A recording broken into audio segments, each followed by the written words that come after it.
बिस्मिल्लाहिर्रहमानिर्रहीम। अस्सलाम वालेकुम नाजरीन, मैं हूँ सामा विल्क। आप देख रहे हैं इस्लाम न्यूज़। मॉर्निंग की खबरों का आगाज करेंगे। सबसे पहले शामिल करेंगे टॉप 10 न्यूज़। हुकूमत की इत्तेहादी जमातों मुत्तहिदा कौमी मूवमेंट MQM पाकिस्तान और ग्रैंड डेमोक्रेटिक लाइंस DGA ने सेनेट इंतखाबात में वजीर खजाना डॉक्टर अब्दुल शेख की हिमायत का ऐलान कर दिया। सुप्रीम कोर्ट ने सेनेट इलेक्शन से मुतालिक सदारती रेफरेंस पर सुप्रीम कोर्ट ने अपनी राय में कहा कि सेनेट इलेक्शन आइन के ताबे है, लिहाजा ये इलेक्शन आइन के मुताबिक होंगे।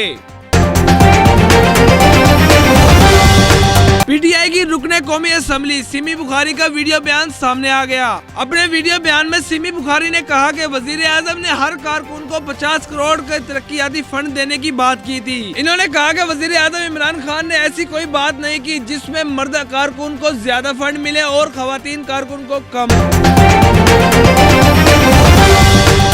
इसराइली वजीर आजम ने अपनी बहरी जहाज के करीब होने वाले धमाके में ईरान को मुलविस करार दिया। गुज़श्ता हफ्ते खलीज ओमान के साहिल पर इसराइली कार्गो शिप के करीब होने वाले धमाके में ईरान को मुलविस करार दे दिया।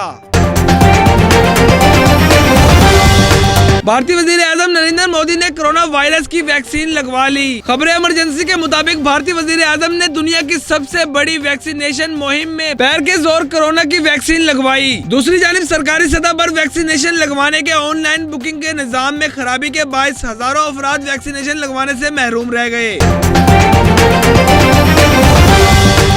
फ्रांस के साबका सदर निकोलस सरकोजी को बदउमानी और असर सुराग के गलत इस्तेमाल के जुर्म में गिरफ्तार कर लिया और 1 साल की सजा सुना दी गई।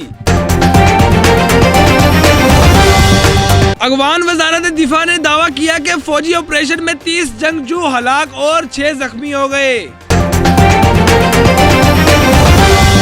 जापान के वजीर आजम योशिहिदे सोगा के अहम तरीन तर्जमान ने अपने ओहदे से इस्तीफा दे दिया। इन पर वजीर आजम के बेटे के महंगे डिनर में शिरकत करने पर अवामी दबाव का सामना था।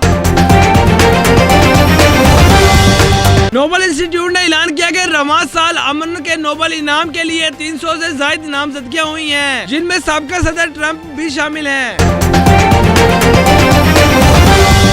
पाकिस्तान सुपर लीग सीजन 6 का गुज़श्ता रोज कोयटा ग्लैडिएटर्स और इस्लामाबाद यूनाइटेड के दरमियान शेड्यूल मैच में एक खिलाड़ी के कोरोना टेस्ट मुस्बत आने के बाद मुलतवी कर दिया गया।